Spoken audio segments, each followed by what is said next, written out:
I know someone will receive this broadcast. Sooner or later, our signal will reach one of the parties involved in this conflict. My only hope is that whoever is listening is able and willing to send help, and they can reach us before our enemies do.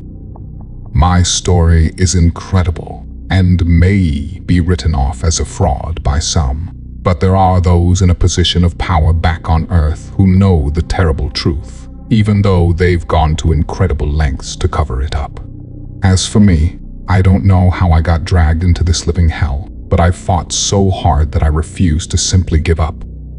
Let me start at the beginning. My story will be sadly familiar to many. I served in the military and saw combat, only to return home with PTSD and an addiction problem and no support network.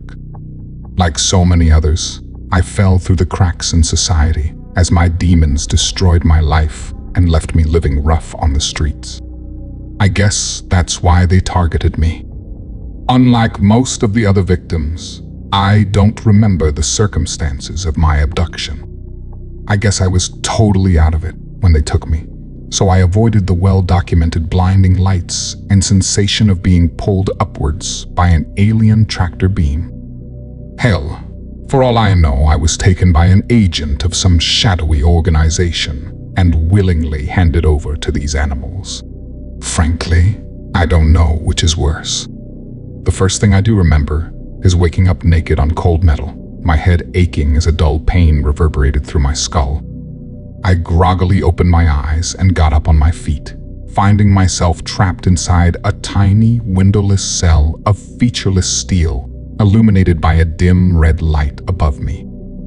I tried not to panic, although this wasn't easy. I struggled to control my breathing and fought hard to avoid having an anxiety attack, instead focusing on my surroundings. I searched my cell, finding a set of ill-fitting white robes neatly folded on the floor in front of me. I was suspicious, but also freezing cold, and so decided to dress myself in the garments provided. Feeling slightly more confident, I placed my hands upon the cold metal walls of my cell, feeling blindly for a door or exit. I did consider calling out for help, but quickly decided against it, as I figured whoever had done this didn't have good intentions towards me. To my immense frustration, I could not find a way out, and then I started to panic. I found it hard to breathe as my chest tightened and my head was filled with terrible visions.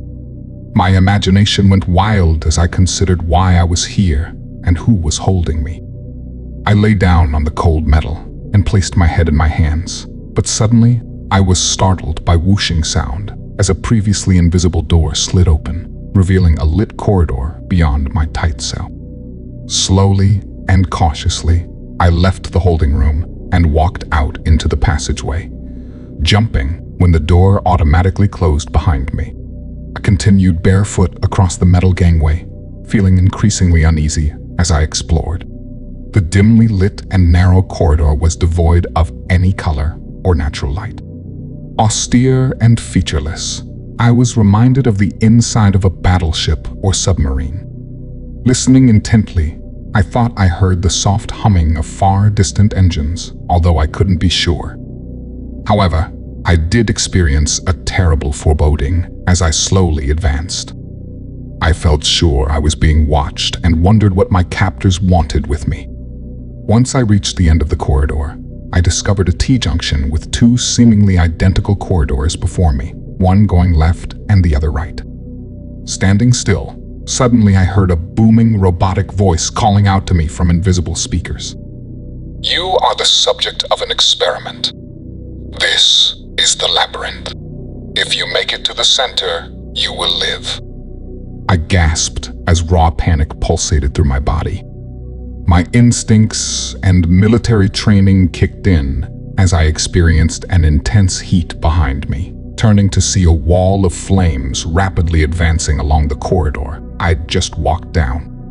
My skin singed as I ran from the fire, and I chose the corridor on my left as I dived for cover. Thankfully, another shutter door slammed shut, trapping the wall of flames on the far side. I got up on my feet and shook myself off, relieved that I hadn't burnt to ashes, but terrified by the hellish situation I found myself in. "The labyrinth," that's what the voice had said. "Make it to the center and you'll live." I was a rat in a maze, tormented by my yet unseen tormentors. Of course, I didn't want to play their twisted games, but what choice did I have? Despite the hell my life had become, I wanted to live. I continued walking, advancing deeper into the labyrinth whilst keeping my eye out for traps. I made my way down several narrow passageways, all appearing identical to the last. I had no clue whether I was heading in the right direction or not. Come to think of it, I had no idea of how large this maze was or how I would reach the center. For all I knew, this was all just a twisted game planned by my captors, and they were simply toying with me. The fear was building inside of me, a sickness rising from the pit of my stomach. Somehow, I knew something bad was coming, but I never could have guessed at the threat I was about to face. I froze when I heard it. A low, animalistic growl from the corridor behind me. I turned slowly, seeing a monstrous shape in the shadows, and suddenly, the invisible speakers blared, and the same mechanical voice called out to me. "Meet your competition. Only one of you will make it out of here alive." I experienced an icy cold shudder as I watched the figure approach, and I saw the monster's true form under the dim light. The horror I witnessed was impossible, but yet real. There stood a werewolf, or at least a close approximation of one. The beast was over 6 foot tall, its muscular body covered in thick, matted fur. When I looked to the beast's face, I was surprised to see it had 3 pairs of eyes, all black and glaring menacingly towards me. But what really concerned me was its thick claws and sharp teeth, saliva dripping from its maw as it advanced. I backed up, raising my hands defensively in a futile attempt to defuse the situation. Then the disembodied voice called out once again. "Your competitor has an unfair physical advantage. Time to balance the odds." Suddenly, a panel in the wall to my right shot open to reveal a small storage area with a set of handheld weapons contained within a rack. Instinctively, I grabbed hold of a machete and faced the beast, bracing myself as the wolfman roared and charged toward me. My opponent was fast, and I barely dodged the first attack. But I didn't escape unscathed as the beast's claws cut into my side. I squealed in pain and shock, but the cut wasn't deep, and so I stayed on my feet. Thrashing out with my machete, I returned the favor, cutting the beast's back and forcing it to roar in agony. Blood had been drawn on both sides, and I prepared myself for the next attack, turning to face the wounded beast. I saw the anger in its 6 dark eyes and knew it meant to kill me. One of us would surely be dead in a matter of seconds or so, I thought, but events were to intervene. The beast was about to pounce when we were hit by a powerful explosion as the wall itself was blown in. The blast threw both me and my opponent to the floor. I hit my head on the cold metal gangway and was dazed for a moment. Slowly, I regained my senses and rose to my feet, coughing and spluttering as I made my way through the dust and debris. To my astonishment, I saw a huge hole in the wall of the labyrinth, quickly filled as a motley crew tore through the gap.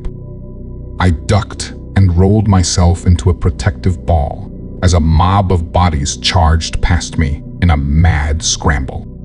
I saw a dozen or more pairs of feet, glancing up to see human bodies most dressed in sparse robes or rags like me, while others were entirely naked.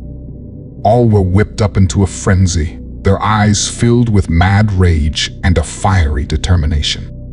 Most were armed with handheld weapons, machetes or short swords, although a few carried advanced-looking firearms that I didn't recognize. A second later, and a small but deadly robotic war machine floated through the newly created hole in the wall. The drone hovered above me, observing me with its inbuilt cameras and apparently deciding whether or not I constituted a threat. I froze, expecting to be cut down at any moment, but then a hand reached out and helped me to my feet. I looked into the eyes of my rescuer and saw a hint of compassion behind a hardened exterior. The young woman who'd helped me up looked like she'd been through the wars, her face drawn and eyes tired and bloodshot. When I saw her skin, I noted deep and barely healed scars and wondered what tortures she'd endured. In fact, all of the humans present appeared emaciated and bore signs of torture upon their naked bodies. And yet these people were far from defeated as they waved their weapons in the air and prepared for battle. "I don't understand," I muttered weakly. "Me neither," the woman replied. "All I know is that we're free. These Astri bastards have tortured us all and murdered our friends. Now it's time for payback." I didn't know who she was and what she meant, but reckoned I was better sticking with these guys rather than the alternative of facing an unknown enemy alone. The hovering robot seemed to be leading the mob and delivered its instructions in a monotone voice. "Follow me. I will lead us safely through the labyrinth and on to the next level." I felt a little more confident now. I had help, but in the chaos I'd forgotten about my previous nemesis, the six-eyed werewolf who'd also survived the explosion and was now back on its feet, snarling aggressively and blocking our path. I lifted my machete and prepared to fight, but the woman stopped me by placing a firm hand on my shoulder. "No," she said, "he's on our side." I looked to her in utter bafflement, but the woman remained steadfast. "Just watch," she said. We stood back as the machine advanced towards the growling werewolf. But instead of attacking, the drone communicated with the beast, speaking in what I guessed was the alien wolf's native language. This sounded to me like a series of unrecognizable grunts and growls. Nevertheless, the werewolf responded to the communication in kind, and its body language quickly changed from aggressive to relatively friendly. To my disbelief, the beast who had almost killed me moments before was now an ally. It made no sense, but I didn't dwell on the confused situation, instead joining my new comrades as we followed our robotic guide and tore down the tight corridors. Before long, we reached a solid wall, and I feared we'd made a wrong turn. But then the machine called out to us saying, "Stand back." Raising its robotic arms, the machine fired two powerful rockets, which slammed into the metal wall, demolishing it in a mighty explosion, which knocked me off my feet. Pulling myself up, I followed the scrum as we charged through the newly created hole and emerged into a whole new level of hell. Leaving the so-called labyrinth, we found ourselves inside a massive chamber, which looked like some kind of docking bay, except the cargo were hundreds of prisoners held in stacked cages. So many frightened humans with ugly shock collars secured around their necks. But I hardly had time to take in the horror, as suddenly every one of the cages opened automatically, and the collars dropped off the prisoners' necks, freeing them all at once. Some were reluctant to leave their prisons, hanging back like they thought they were being tricked. But others bolted out of their cages without hesitation, crying with fury as they leapt down onto the metal gangway and armed themselves with whatever weapons they could lay their hands on. Most of the prisoners were human, but to my utter astonishment, I saw other species amongst their number. Exotic aliens of various descriptions. There were several other werewolf-like creatures similar in appearance to the one I'd fought back in the maze. There were other humanoid creatures too, some tall and hairless and others short, stumpy and covered in thick fur. Most bizarre was a pink octopus-like being which slithered across the cold metal surface, using the suckers on its tentacles to propel itself forward. Despite their differences, all the prisoners seemed united in their desire to escape and seek bloody vengeance upon their captors. But who had done this to us, and why? I had no time to ponder this question, but did receive an answer of sorts as the situation quickly escalated. A blaring alarm sounded throughout the chamber, and a moment later, a shutter door at the far end of the docking bay shot open, revealing a platoon of monstrous alien foot soldiers who quickly joined the fray. "Ostri," my female companion cried, a cold terror now evident in her voice. I watched on in horror as 24 red-scaled reptilian killers armed with guns and war pikes fanned out in military formation, their cold and predatory eyes full of malice and the claws on their feet clicking in anticipation as they attacked. The gunners struck first, filling the chamber with needle-like bullets, which literally tore human flesh to shreds, slaughtering dozens and spilling their blood and guts on the metallic floor. Next, the spear-wielding warriors jumped into action, charging forward and setting upon escaped prisoners, impaling them or slashing their throats with their claws. "Come on," the woman screamed. "We've got to fight, otherwise they'll kill us all." Her rallying cry was very effective, because the mob surged forward with a righteous fury, throwing themselves at the Astri soldiers in a desperate wave of violent attacks. The alien stormtroopers cut down dozens, but still they came. The woman and others used their stolen guns to lay down covering fire, while machete-wielding humans thrashed out at the Astri. The captors were stronger and tougher, but they didn't have the numbers. One by one, the Astri were overwhelmed and cut down by furious gangs of freed prisoners. In the midst of the bloody chaos, I saw the same werewolf I'd previously sparred with jumping on top of an Astri soldier, ravaging the enemy soldier with his claws and teeth in a savage attack. Next, I witnessed the octopus-like being seize a gun from the claws of another reptilian guard with one of its tentacles. Next, it lashed out with a second appendage and suffocated the same Astri, crushing its skull in a deadly embrace. For a time, I stood paralyzed, watching in horrified awe as the savage battle played out before my eyes. But I was brought back to reality when one of the reptilians charged at me, pike extended as it roared in fury. I reacted on pure instinct, using my own blade to parry the first attack. We sparred for a few moments, thrashing out at each other and dodging attacks, but the Astri was bigger, stronger and faster than I was, and so the alien soon gained the upper hand, knocking the weapon from my hand and forcing me down to the ground. The snarling beast stood over me, holding its war spear aloft as it prepared to strike its killer blow. I closed my eyes and prepared for death, but suddenly a shot rang out. I looked up in time to see the Astri's head explode into bloody viscera, its scaled body collapsing heavily onto the hard floor. Getting to my feet, I turned around and saw my gun-wielding savior, the woman from the labyrinth who'd led the resistance. Once again, she held out her hand to help me up, which I gladly took. "Thank you," I mumbled. "You're welcome," she said with a faint smile on her dry lips. "My name's Natasha, by the way." I smirked, acknowledging the insanity of making introductions in the middle of this violent chaos. "Nevertheless," I replied in kind, saying, "Nice to meet you, Natasha. I'm Jamie." For a brief moment, we rediscovered some humanity amongst all the terror and anarchy, but the bloody battle raged on around us, and so there was no time for sentimentality.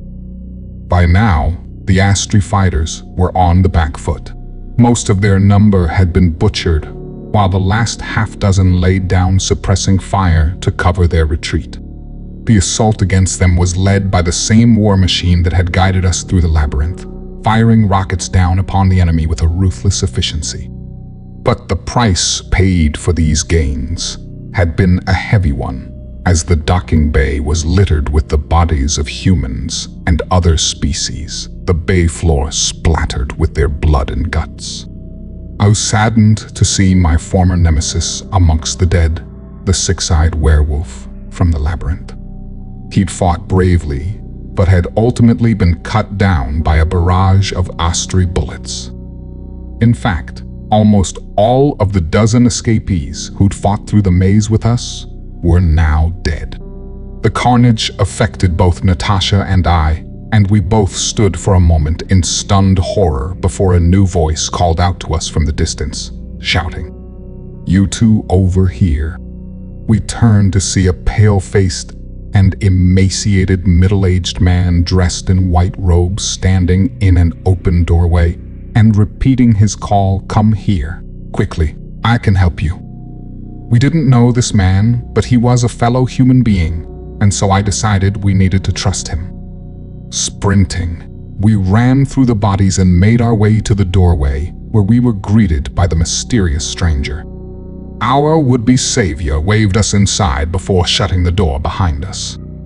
We found ourselves inside of what looked like an elevator, a tight steel container which automatically rose, taking us up to the higher levels and away from the blood-soaked combat zone. I relaxed during the temporary respite we enjoyed, but could not do so for long.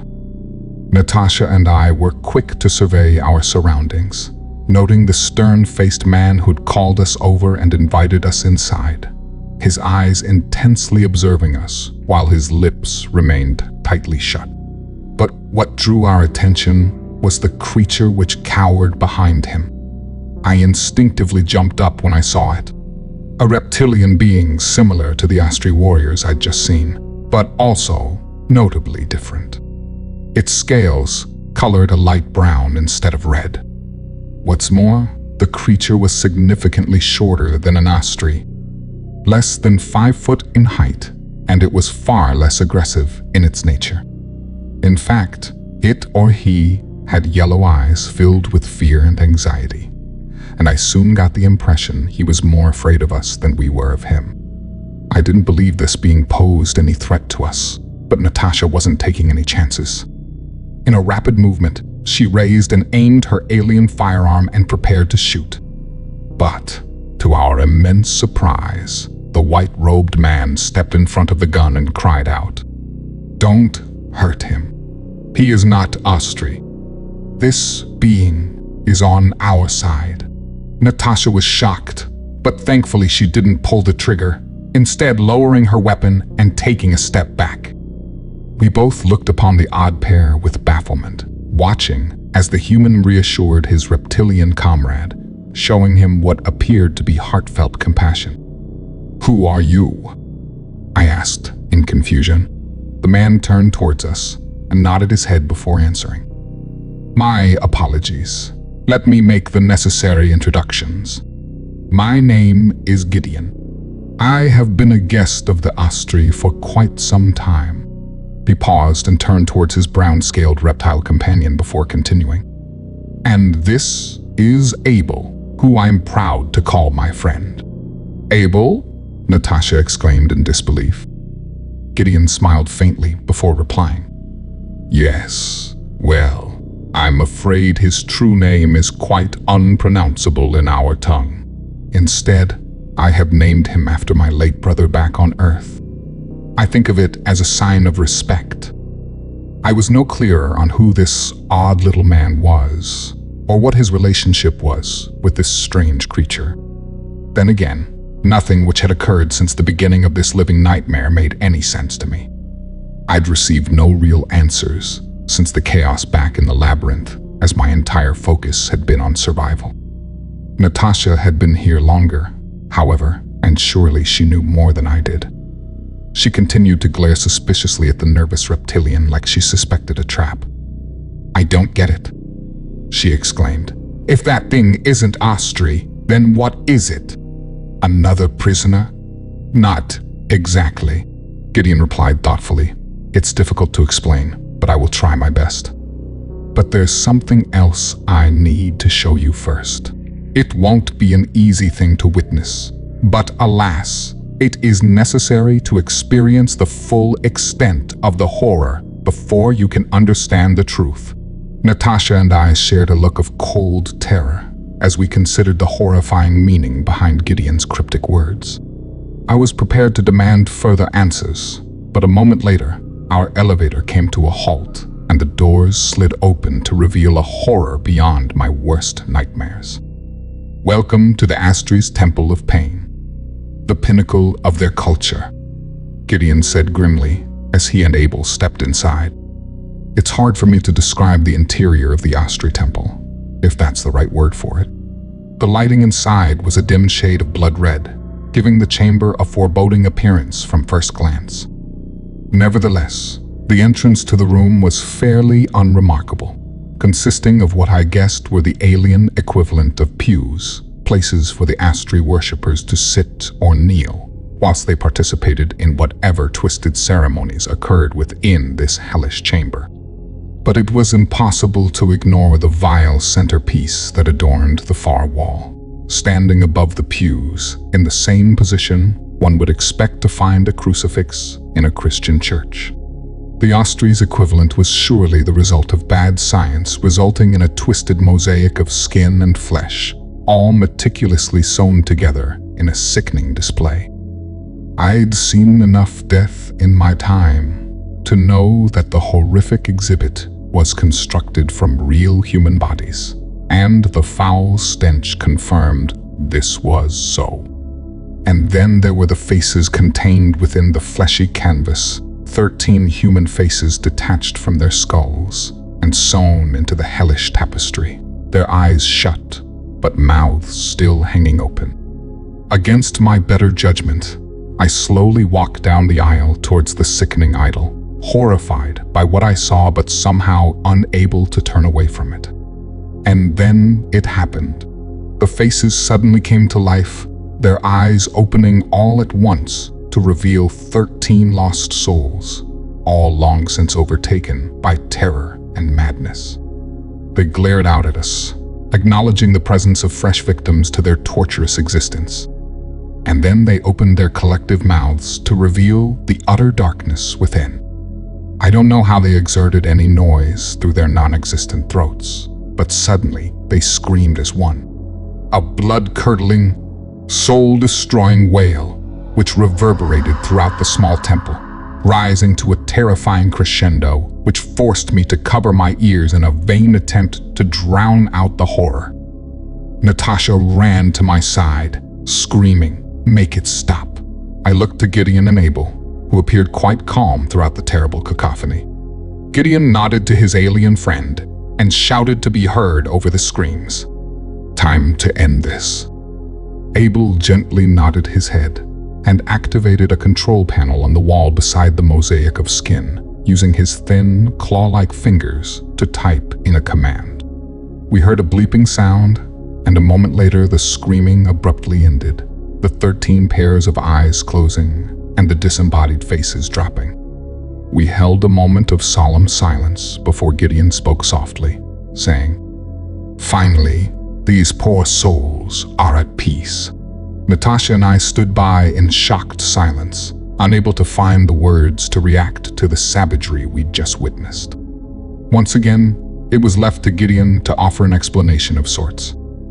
"You know, I used to believe the Astri were invincible, that they were so superior to us and their cruelty was akin to a sadistic child pulling the wings off a fly. I'm ashamed to admit that I once served them when I thought I had no other choice.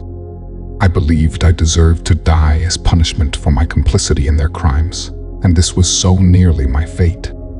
But Abel was the one who rescued me just moments before a fiery death." He paused, looking with affection upon the odd lizard-like alien. "He was the one who showed me the truth and proved to me that our enemy can be beaten.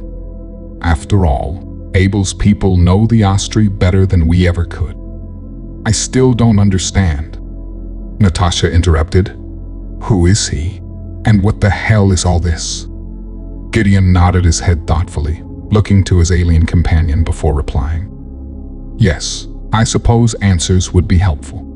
Our time is limited, and so I will try to be concise. The true name of Abel's species has long been erased from history, although I will refer to them as the Gaians. In any event, they had the misfortune of evolving on the same planet as the Astri millions of years ago. The two races are related in a similar way to Homo sapiens and Neanderthals back on Earth, except both subspecies survived to establish their own independent civilizations. The Astri came from the savage jungles, where they needed to fight against fierce predators for limited resources. Meanwhile, the Gaians lived upon the more peaceful plains, valleys, and coastlines where their civilization thrived. While the Gaians focused on science, culture, and enlightenment, the Astri developed into a cruel, warmongering race who sought to resolve all disputes with bloody violence. Abel's ancestors were certainly technologically superior to their planetary rivals, developing spaceflight when the Astri were still killing each other with muskets and pikes. They could have destroyed the savage Astri millennia ago and saved the galaxy centuries of pain and suffering. But alas, the Gaians were a peaceful and trusting people, and so they let them live. Gideon paused briefly, a faint smile on his lips, but a terrible sorrow apparent in his tired eyes. You can probably guess what happened next. The Astri betrayed them, Natasha answered angrily. Correct, Gideon confirmed. They used brutal violence against their planetary rivals, committing a near genocide while subjecting the survivors to permanent slavery. And the Astri also captured the Gaian spaceships and advanced technology, ultimately allowing them to expand their savage empire across the galaxy. I shook my head as suddenly this nightmare was starting to make sense to me. But there were still so many unanswered questions. But why all this? I exclaimed, whilst pointing towards the grotesque display of now, thankfully, dead human faces. What do they hope to achieve from all this cruelty? A very good question, Gideon answered thoughtfully whilst meeting my gaze. And a difficult one to answer. We humans have committed horrific atrocities too, of course, both against our own species and the animals we share our planet with.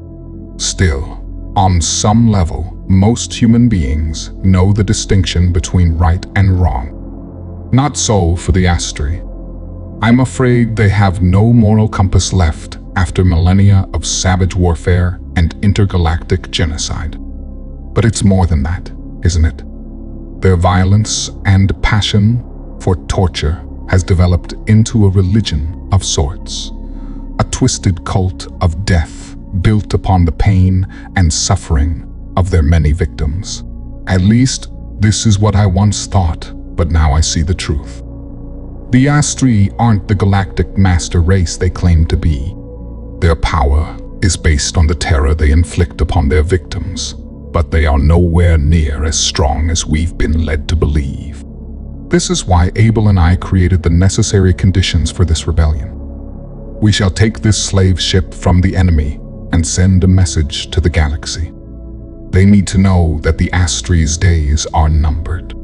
I noted the passion which entered Gideon's voice as he spoke those last words and wondered what hellish personal journey he'd been on to reach this point. There were further questions I wanted to ask, but there was no time. Abel typed more digits into the control panel before walking over to his human friend and whispering in his ear. Before long, Gideon shared the latest news with us. The battle is all but over, he proclaimed, but there is little reason for celebration. Sadly, casualties amongst the prisoners have been very high, but our rebellion has succeeded. The Astri torturers and murderers have been vanquished, and all that remains is for us to seize the bridge. From there, Abel can take control of the ship and bring us home. Now, shall we? I shook my head in disbelief, looking to Natasha, who seemed to share my confusion. Could it really be so simple? Were we actually going home? I didn't know what to believe, but it seemed we had little choice but to trust the enigmatic Gideon and follow his plan. And besides, we had no desire to spend any more time in this sickening temple of death. Gideon and Abel led the way, exiting the chamber through yet another hidden door and leading us through a dark maze of twisting corridors, which seemed to be the norm inside of this bleak Astri spaceship. Before long, we reached another door leading to an elevator. The ever-resourceful Abel summoned the lift, and we entered, ascending to another level inside of this enormous vessel. Once we exited the elevator, we came face to face with the bloodied survivors of the battle, a motley crew of brutalized but defiant humans, sprinkled with several members of various alien species. They had little in common with each other, and even the human beings might have been mortal enemies back on Earth, but old rivalries didn't matter now. All had been abducted from their homes and even removed from their own planets by a savage alien race who'd inflicted unspeakable tortures upon them. Nevertheless, as soon as the opportunity arose, they'd fought back bravely and fiercely, winning against all the odds. And yet there was no joy in their eyes, only sorrow and pain after all they'd lost. But still, their job wasn't quite done yet, and there was one last barrier to break through before a final victory could be achieved. We pushed through the silent crowd and saw the heavy steel door, which I guessed was the entrance to the ship's bridge. We stood well back as what I assumed was the same war machine, which had saved me from the labyrinth, flew forward, carefully positioning itself before bombarding the barrier with high-velocity rockets, causing an almighty explosion that almost forced us off our feet. I shielded my eyes from the blast, waiting for the dust to settle before observing the substantial hole blasted through the formerly impenetrable doorway. I was still apprehensive, feeling that the ship's bridge wasn't safe, but Abel proceeded cautiously inside, his talons clicking on the cold metal as he went. Gideon soon followed, and the mob of freed prisoners went next. Natasha and I shared yet another look before she said, "After you." The bridge was brighter and more elaborate than the other sections of the ship we'd seen, adorned with control panels and monitors whose functions I couldn't even begin to fathom. Abel, however, seemed very familiar with the Astri's technology, which I suppose wasn't surprising given that said technology had once been stolen from his people. But sadly, there was another tragic twist to come. The last surviving Astri might have been the ship's captain or a senior officer. I guess we'll never know for sure. What seems certain is that he remained hidden within the control room, waiting patiently for his prey and the opportunity for vengeance. The predator moved fast, and before anyone had a chance to react, withdrawing a pistol and firing, the round hitting Abel square in the head and blowing his brains all over the control panel. Gideon responded with grief and raw anger upon witnessing his friend's death, screaming in fury as he recklessly charged at the Astri warrior, only to be hit by a second shot, his body thrown backwards by the powerful force of the impact. In that moment, the mob was consumed by a righteous anger, charging forward as one in a ruthless attack upon the Astri killer. He shot one and slashed two others with his claws before the furious prisoners overwhelmed him, knocking the alien down and brutally stabbing him with their blades. Soon the bloodbath was over, as the reptilian lay dead on the cold metal floor, struck down by 100 stab wounds. We paid the monster no heed, however, instead running to the side of our stricken companion, Gideon, who was now sprawled against the wall, blood pouring from a gunshot wound in his belly. He whispered in sorrow as his face went pale, saying, "I've lost another brother, so it was all for nothing." And so here we are, the last survivors of a prisoner rebellion in control of an alien spaceship on the edge of our solar system. Poor Gideon was able to communicate limited instructions to us before he lost consciousness, providing enough information for us to transmit this SOS message through space. But we have no idea how to pilot this huge vessel, and so are adrift in the cold vacuum, slowly waiting for death. I can't accept that this is the end of our story, however. My comrades and I, human and non-human alike, have fought too hard and suffered too much to simply give in. I've learned so much about the enemy, but also about the complicity of our Earth-based governments in their atrocities. There are those amongst our number who remember being handed over to the ostry by fellow human beings, delivered into evil by traitors from our own species. Our transmission may well reach Earth, but we know that no help will come from there.